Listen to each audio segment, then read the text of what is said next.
Hi everybody, welcome to insPAWed. I'm Cindy Morgan and this is my co-host Nigel. Today we are joined by Michelle Aulson of Goats to Go in Georgetown, Massachusetts. Michelle's inspiration comes from Pluto, her 8-year-old fainting goat, who quickly became a favorite at goat classes and events thanks to his calm personality and picture-perfect patience. Today, Pluto leads winter goat hikes and helps with natural vegetation control during the summer, tackling poison ivy and invasive plant growth in an eco-friendly way. What started with one special goat has grown into a unique business that connects community education and sustainable land management one goat at a time. Welcome, Michelle. Hello, Cynthia. This is so fun to have a goat as the animal of inspiration. You're first. Everyone has been not a goat, so this is lovely. Well, it's nice sitting here with Nigel because he reminds me of the goats, nice and cute when they're little, and then they get bigger like Pluto, so at least he doesn't grow anymore. Yeah, this is it for him. So why don't you tell us all about Pluto and how this inspiration of meeting this wonderful little fainting goat changed your life? Yeah, so we bred, Pluto was born at our farm in February of 2018. I have to go by years because I forget that, but he just turned 8 years old. Okay, same age as Nigel. Yep, and he was born actually at our Florida farm, and then now since he's been born, he's been my staple goat, and he doesn't get to go to Florida, but he gets to enjoy all the fun on the farm, year-round activities. So he kind of stood out to me. He has this cute little, he's a black and white goat, has a little dot on his nose, and he was just a little tiny guy when he was little, and he was so good. He just kind of took my heart right when he was a baby. So how old was he at that time? And like, how big was he for weight? He was probably about a little bit like Nigel's size. Okay. He was probably only less than 20 pounds when I started doing events with him. And he was, that was in about May, June of 2018 that I started doing that with him. So at that time, was the company called Goats to Go? Yes. So my dad started Goats to Go in the early 2010s, about 5 years before I moved back home from Washington, D.C. Okay. And down there, my friend Andrea and I were obsessed with goats, and my dad started doing brush and poison ivy with the goats. Oh. So when I came home from D.C. in 2016, I had the idea that spring to start doing a goat yoga. I thought it would be a one-time thing, and it turned into 10 years later. We're celebrating a 10-year anniversary of me regularly doing goat experiences with the goats. Amazing. So that, he was my second year goat, and he just was great with people. He was a goat. We train our goats to jump on people. Right, that goats like to naturally jump on things. I've had one jump on me. Yeah. Pluto did not jump. Sometimes fainting goats have a harder time learning to jump because they need to get confidence to be like, I'm not gonna fall over, because sometimes their back legs get stiff a little and they fall over. So they learn to master it by doing that, which is kind of comical when you have a goat fall off you and everyone's like, oh my gosh. I said, that's okay. They're fainting goats. Which is funny, right? They perfected falling down, yes, but they haven't perfected jumping up. So they do it even naturally when they're out playing. They'll butt each other on rocks or something and one will fall off. It's really quite comical. So the breed is hilarious. It doesn't hurt them. They don't go unconscious or anything. Yeah. It's just muscular. The muscles stiffen up. So he did not master jumping. He was a little bit more of a timid goat when he was little, but just super cute. He'd visit everybody to get a treat. So I would pick him up and put him on top of people. And he was the best goat. To this day, I have yet to have a goat like him, because goats usually get up there and want to jump off. He would not jump off. So he was perfect for picture ops, because goats don't stay still. Like Nigel, here's very photogenic. Right. Yeah. Pictures are good. He'll sit there, but my goats sometimes move around a bit. We actually did a photo shoot when Pluto was a baby as well with David Volkman in Georgetown, and he's a photographer, and we did some mini shoots with them, and Pluto was my star goat at that time that did the photos because he would stand. Right. But he is an active goat, so he loves gumming out on everything. He's been on every single one of my older goat hikes since he was born, since he was a year old. Yep. And he is great. He's just 8 years old, midlife. Goats live 12 to maybe 15 years. Okay. Kind of like a dog, you know. Sometimes they don't live as long as about 12 years sometimes. So anyways, so he's midlife now and he's still going strong. He's out right now. He's been going on to some jobs already, munching all summer. So let's talk about how goats have this superpower of poison ivy, and I don't know what other kind of crazy things they can eat that we normally couldn't touch as humans. Yeah, so goats have 4 stomachs, they say. It's actually 1 stomach with 4 chambers, and they break down and digest their food really good. Goats naturally like to what you call eat high, browsers. They're not grazers. So a sheep is a grazer, a cattle's grazers, horses are grazers. Okay, right. Our alpacas are grazers.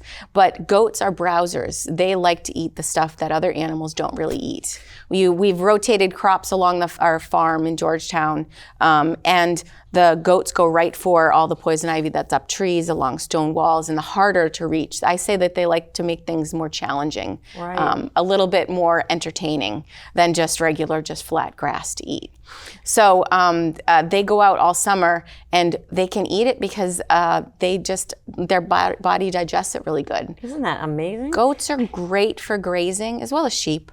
And we use the term interchangeable, a little grazing, but because nobody understands the term browsing. But browsing is the brush and poison ivy. Grazing is just grasses usually. So they go out and they'll eat at a location and do the more challenging things. So when they go out, they go right for the poison ivy around here. And that's because they find it interesting. It grows in all sorts of unique places that are hard to, get rid of it, right? Yeah. Hillsides on riverbanks and everything.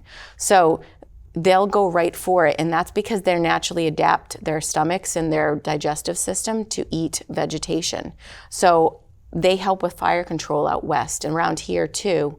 So they'll eat anything. It's fun watching. I have tons of videos of the goats in brush. You can't even see them. You see the brush moving, and then all of a sudden you say hip hip ho, and there's a lot of bleeding going on. They make a call because that's how we call them. Yeah. So they love thick, getting right in there, poison ivy, brush and shrubs, multiflora rosa, bittersweet. They'll eat knotweed. They can't kill knotweed, but they. How about sumac?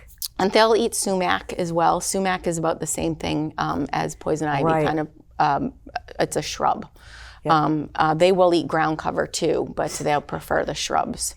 So they just naturally eat it. The best thing about goats and sheep is they don't reseed, regerminate. Oh. So there's maybe 99.9%. Yeah, so they're not replanting. Yeah, right. Yeah, not replanting what they've just ate. They're not like a distribution center. Right? And they don't eat the whole plant.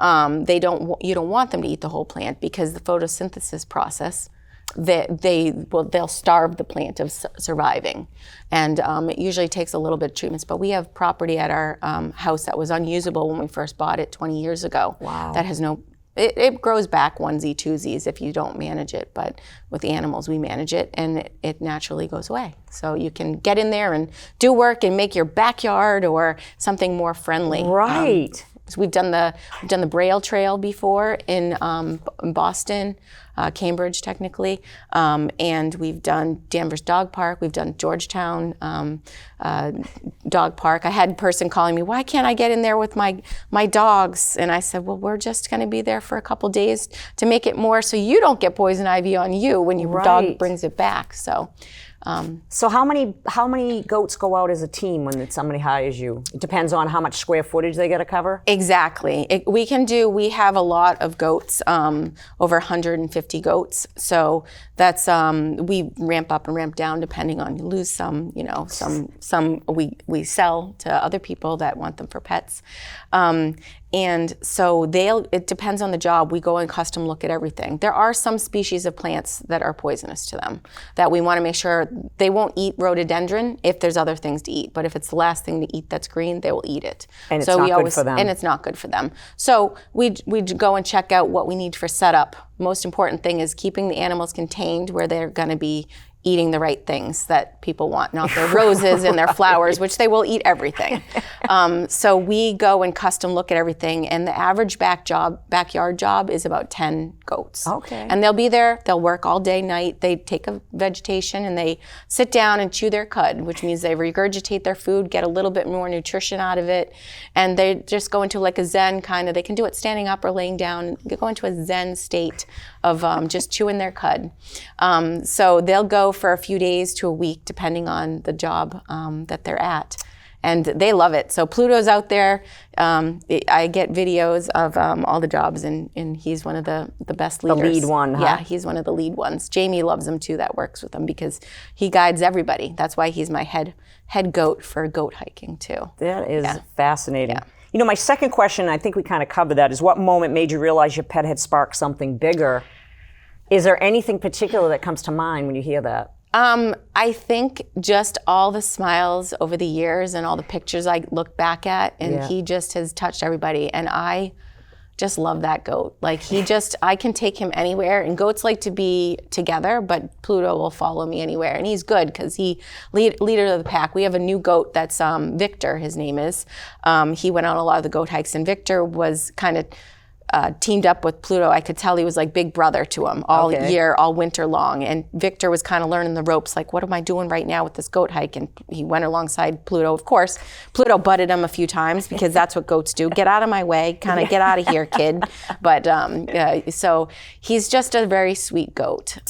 He puts other goats in his place, but he's not a bully goat either. He's a leader. He's a true leader. And how did you pick the name Pluto? Does it have a story? So he was either going to be Pluto or what was the other goat? We ended up naming another one. It was Stark. I forget. I just came up with the name Pluto that summer. We try to do different theme names, I think, and we did some of them that were Disney characters. We do a lot. We have a lot of princesses this year. So one year we did Harry Potter. But I think I just looked at him one day and I was like, you look like Pluto.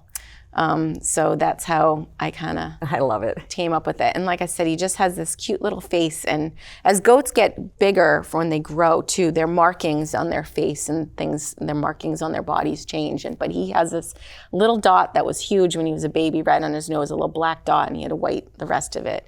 And he just stood out, because he was just a unique goat. So, yeah. I love that so much. So what's one lesson Pluto has taught you that shows up in your business every day? I'd have to say changing things up. Goats don't like to do the same thing. So you always got to keep doing new things. Which is interesting because dogs are all about association. They like to know what's coming next. They know the signs of what's coming next. Yep. And a goat likes to mix it up. They get bored. If they're doing the same thing over and over again, they get bored. So they love it. And all the experiences and things I do at the farm for the last 10 years, always try to do something new. Yeah. And the goats are involved in that. So I find out what they like too. So the goats enjoy goat treats, of course, always, just like dogs, anything for treats. But I don't do the same goat hike. I do a different, over 55 acres, I do a different one. I do a different direction. So then they don't know, oh, we're going this way, I'm gonna run ahead. They'll just stick, okay, where are we gonna go today? Wow. So because of Pluto, he's trained the other ones to say, we're gonna stay with the group, and not go off and, that's why we do our goat hikes in the winter too, because there's less vegetation. They'd be eating in the summer. So they just kind of hang with us, and they run ahead, they run back to us. But he just stood out as changing things, He just really teaches you that over their life they change and they want something new. And goats like to jump and play. And if a goat, there's nothing wrong with goats in one area, right? But our goats are moving all the time. Right. They're stimulated. They have new toys. They have new things to eat. We don't keep the feeders in the same place. Wow. We move the water troughs depending on the time of the year. That's also for keeping things clean. Right. But they love enrichment. They need the enrichment. They like stimulation. Yeah. They like entertaining. Yeah. So that's why also brush and poison ivy is way more interesting than grass. That's for sure. So that's one thing. They teach you a little patience too, because even Pluto, sometimes he can be stubborn. But I grab a little goat treat bag and he comes right with me. So yeah. What's something that Pluto has absolutely said, I'm not doing that? You got your, everybody signed up, they showed up. Has this ever happened where the goats are like, we are not performing here today? So not Pluto. Pluto always says yes, but I have another goat, Barney, who's 5 now. He was an orphan, and his brother Fred died a few years ago. But Barney, this winter, I just leave a handful of goats. Everybody else goes to Florida. But Barney has been, he'll go to Florida next winter because he does not like ice. Goats don't like ice. Now, Pluto is trusting and will follow me anywhere. But Barney's like, I know it's icy out there. I'm not coming out. But I had to pull him out a few times this winter, and he came out and he had a great time. It's because he's like, it's just ice when you come out of the pen. Right. There's one little patch of ice, and as you know, we had like 3 feet of snow this winter in particular. And Barney was like, I'm not coming out. So he literally, I had to drag him out. So sometimes goats will tell you they don't want to do it, and it's hard to get them to do what you want. So they'll just like run back in where they want to go. So they're just stubborn as a goat, you know? That's so all. are fainting goats out there in the wild? Are they a domesticated kind of breed? Like, I know nothing about this breed. Yes, they're called myotonic goats, still leg goats, and fainting goats. We've been members of the International Fainting Goat Association as well as the Myotonic Goat Registry. And they have a genetic trait. They're from the 1800s, the breed originated. And they think they came from Nova Scotia to a farmer. The history is the farmer brought a small herd of goats that had this genetic mutation that made their muscles stiffen up. So they brought them to Tennessee, and they were out with sheep. And apparently, if you were trying to outrun a bear or a wolf, you'd outrun your friend, right? That's kind of the saying goes with a goat and a sheep next to each other with the fainting goats, because the sheep just had to run ahead and the goats were eaten. So because they would get startled, I would get startled too if a bear's running, you know. It's so funny because when I asked you that question, I was like, this goes against everything about fight or flight. Yeah. Okay, this makes sense to me now. So we joke and say the word goatscape came from, where scapegoat came from, and that's what they were used for, so that the other animals could get away. Now, you don't do that. We don't use our goats like that. Of course not. We have guardian animals that protect them. Right. And they wouldn't have survived in the wild. No. So they don't know exactly how the breed originated, but just like humans, we make teacup Yorkies, little dogs, you know, mini cows now. Right. All sorts of different breeds. Designer breeds. Everybody wants designer breeds, and they want small. Yeah. But to get that, you have to find the gene that then be able to rebreed. Now, I don't know exactly how they genetically figured this out in the 1800s, but breeding, you get the same thing, and some of them more genetically have the fainting goat trait. I have a goat, Patty, that I have some Instagram videos of her. And sometimes you never catch it right on the fly because goats don't do what you want on command. Doing your thing. But she was doing the running of the goats during one of our goat hikes this winter, and 20 feet in, she just went and fell over. And the people were like, "Oh my gosh!" I'm like, "Don't worry, she's okay." And she got right back up and started running slowly because her legs were a little stiff. So Patty has that trait. So some of our goats have it a little bit more than others. Now, I don't recall really seeing Pluto faint that much. His back legs get stiff, but he doesn't fall over completely. Usually their back legs start to stiffen, and then their whole body when they do a full faint and fall over for a second. But he didn't ever want to jump, so he was a little more timid goat, which tells me he does have that pretty good trait. So we try to genetically breed ones with that trait, continue to keep our fainting goats strong. Right. But strong, but you know, good fainters. Right. So it's really fun. They're just really cute. They're a little less mischief, so they tend to stay where they're supposed to be and less jumping out of fences or going under fences to get out. So they are cute, fun, and of course, everyone always, if you watch YouTube videos, there's nothing wrong with watching a cute goat faint over when the Amazon truck comes running by, right? I've personally been on your farm. I've done goat events, and there's nothing. I mean, the babies are just. I think I came to do line dancing, and there was a goat that was like just born the day before. I mean, and I got to hold it, and oh my goodness, what a beautiful opportunity for people to get this close to goats. You know, yes. Goats in your case, it's wonderful. And I'd gone to comedy shows and I get on all fours and the goat jumps on your back. What a great fun picture that is. Yeah. It's just so fun, and they love interacting with all the people. They do, and they literally fight to get on people's backs when they figure it out, because they love that bird's eye view on top. You know, play king of the hill, we call it. Yeah. So like that one part of your property, you have all the rocks. They're up there climbing. Oh, yeah. I mean, that's what goats love to do. They love it, and it's natural. So like doing the stuff that I started with the goats, that started with goat yoga, wanting to host just a few people that summer, turned into hosting 1,400 people 10 years ago. And then like it's evolved. And like you said, the comedy nights, goats are socializing. This year we're doing sipping sounds with the alpacas too in there. And they're really great with the goats. So we got baby goats and alpacas and now music, some sipping sounds, some music. So, and then comedy will be in the fall. So we just keep things fresh with the goats, you know, because they're routine, but they like changing things up. So and you they're so entertaining. Yeah. I mean, who doesn't want to cuddle a little baby goat and then come later in the season and go out on a goat hike with them, or see them, you know, during whenever goat socials before one of our creative experiences like the comedy. So the goat hikes are usually in the winter, which I didn't realize that. Yep. And they're loose, so because they're on your property. Yep. So they're just walking along with whoever signs up, and it's amazing. And what I loved about your trails is I actually went for a Morgan horse experience. Yeah.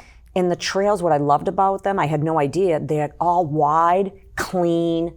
I wasn't trompsing through, you know, deep woods. It was delightful. So yeah, and that's the one thing that's great about our farm is we've maintained them from doing hay rides back years ago when I was a teenager or a kid growing up. So our farm has changed over the years of the things we do and the interests. So it's the trails are great because I can adapt the hikes to people's needs and the different conditions. So this winter we had 3 feet of snow. I plowed a little trail. We have to get to the manure pile and the burn pile to get clean things up, you know, all winter long. So those are always plowed a little bit so we can get out there. And this winter in particular, I had to do the same route a little bit because we only could plow one track through 3 feet of snow. Right. So it's a great opportunity for me able to different scale based on the groups. So I can really tailor to other different. I have lots of mobility events as well. Like we had cherry goat yoga on this past Monday, so I can scale different events for different people. How lovely! This is. I mean, what a great business. It's everything about it is wonderful. It's community. Thanks. It's animals. It's like it's touching all the triggers. It's great. That's why I'm so happy you invited me here, because you've experienced it, and I appreciate that and the support and being able to thank you. Share my fun goats in this way that people can't really do if certain times, you know. Yeah. So I feel like it's a great way for me to be able to give back to the community, and I love making people happy. So people that have a stressful day at work or, you know, need some relaxation, there's no better way than cuddling a baby goat or having this cute goat come up to you and nudge you and say, what are you doing there? You know, they're curious. So they're like, what, you have a goat treat, or what are you doing over there? Yeah, and what I love too is there's all of them, the moms and the babies, even when you're holding the baby, the mom is like so calm. They understand. It's an amazing place. Thank you. I've been there for quite a few events, and it was recently I said, hey, you want to come on my show? Because I'm like, I'm here all the time. This is great. And I love that because I like sharing like a different, unique animal. We need to get your story out. Yeah. Absolutely. So Pluto is the staple goat, and he's one of my oldest ones that I have that I've been working with since I've been home. Yep. And that's help you connect with community, customers on all different scales. Like I'm just listening to you between helping other cities clear their trails. Mm-hmm. Yep. Probably never even have this discussion. We see these signs that say goats to go. I'll use that as the example with a goat like chewing poison ivy or got ivy. And I don't know if people really understand what that's all about. So. They don't, I think, but a lot of people, we get a lot of interest in it from all over, and it's a there's too many pesticides, too many chemicals in the world, and it's a natural way. Anything takes time. Chemicals don't kill and treat everything, right? So the goats naturally like to do it, and it's a natural way of getting rid of your problem that you have, so you can enjoy your backyard. Right. We already are chased away by mosquitoes in our backyard, let alone being out there and wondering if your dog's going to bring back poison ivy that's going to get on you, or absolutely, So it's a great eco-friendly, environmentally friendly way of using the animals for what they're naturally born for. Right, you're in the same thread with Wendy Berry. She was on the show. Her business is ratology. Oh, yeah. And she raises rat terriers. And they do natural ratting. And in the farming industry, right, poison ivy for the farming too, you don't want all those pesticides. So yeah, absolutely a well-needed part of the industry we need. Yeah, so a lot of people ask, they don't even know it's a thing, and it's been going on for many, many years. So it's great to always be like, wait, you do that? And how did the goats do that? So we always give people a little bit of education, but then they have them at their house and they get to enjoy watching them. They see it for firsthand, right? Yep. I love the people that years ago, they had the goats there in their backyard, and they had a cocktail party while you watch the goats work in their brush eating out. We tell you not to pat them when they're working. Right. When their electric fence is there, so that keeps them safe, and dogs out particularly, or coyotes. And so they will have poison ivy on their coats for a period of time. But then they rub and keep themselves clean, so they get that will just be a few days that they have that on there. The oils I have a whole can be on new their respect skin. for goats. Yeah. Yeah, I don't think people take them as seriously as they got a real job to do. And wow, that's amazing. And they love and it. I love that. Cocktail parties, Yeah. Ivy and drinks, or Ivy and sips, that could be something. Yeah. Always new ideas coming up with goats. So if your pet could talk, Pluto, what do you think they would say about your success story? I think he would just say, oh, more treats in my future. That's all. I'd have to say that. Something, or what are we doing today, Mom? Like, I know you're taking me out right now. What are we doing? Where are we going? And, or I call them hip, hip, ho, ho is our weird call my parents started back I in want to talk about this hip, hip, 70s. I have a girl that I met during COVID. She needed some therapy, and she started coming.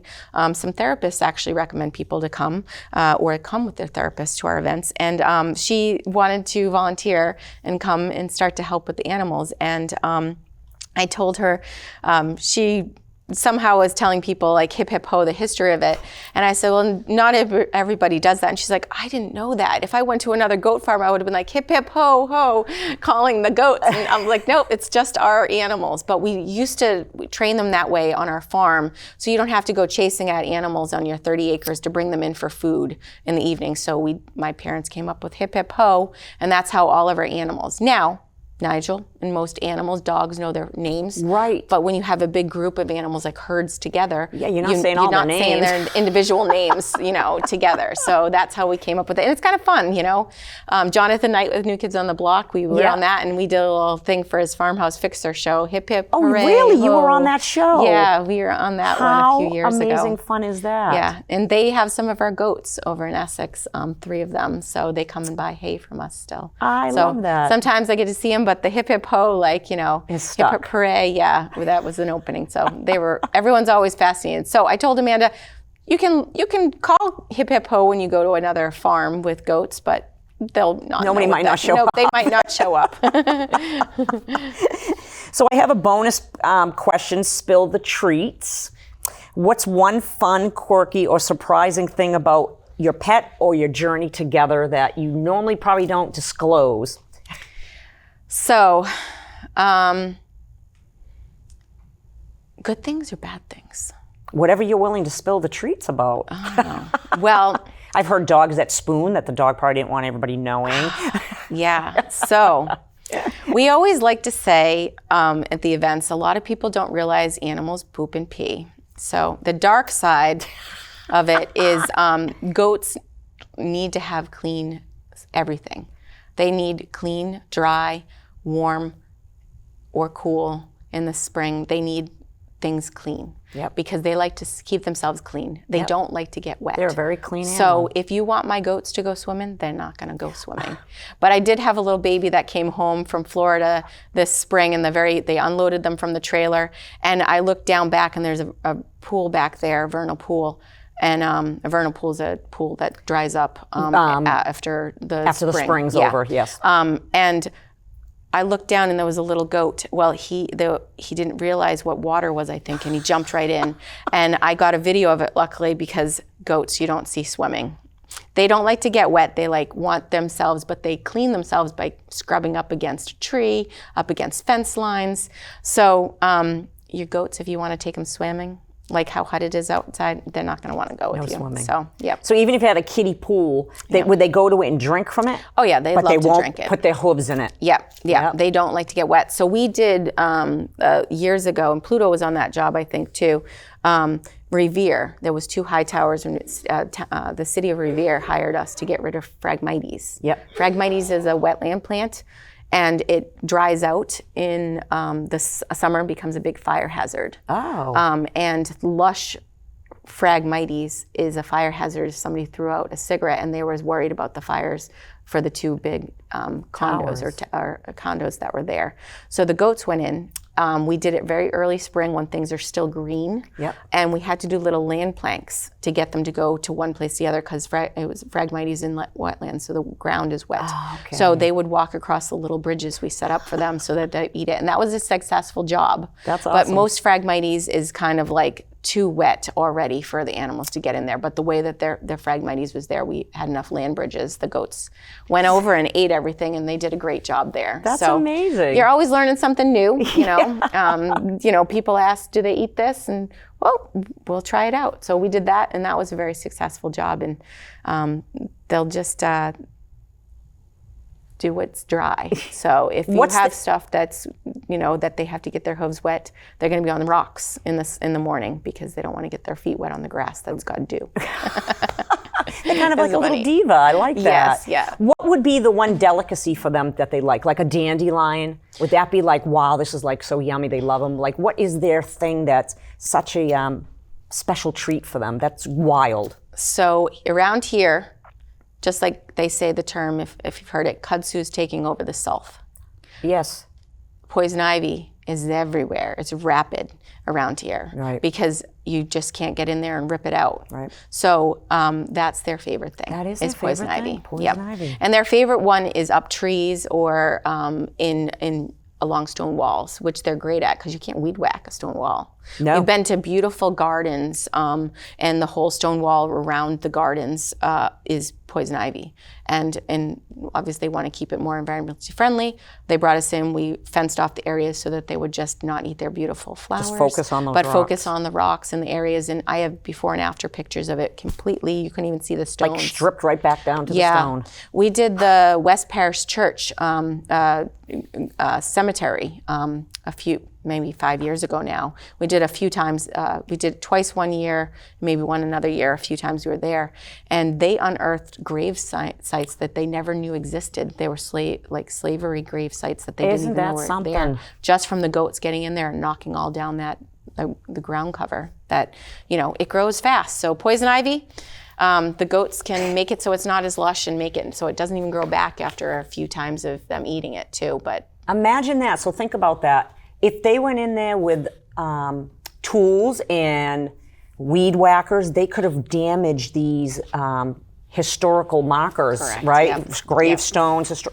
So yeah, you got to call Michelle at Goats to Go Cities. Yeah. So we're always up, just like the goats. We're always up for new ideas and trying new things, and that's how you kind of lesson learn. Oh, the goats like that. The goats don't like that. So these goats are leading you to all the purpose and all the journey. I just love this so much. Yep. So before we wrap up, where can people find you, follow your work? So my name is Michelle. I'm part of a family in Georgetown. We've been in Georgetown. Well, I moved away for like 20 years, but came back because of animals. We are in Georgetown, and we mostly host events at our farm, but then we bring the animals, obviously, to other people, other folks' houses for brush, poison ivy, or community parks and other things. So we have everything on our website, which is goatstogo.farm, F-A-R-M. And we're on social media. That's the best place to be, right? To share all the fun videos that I try to capture.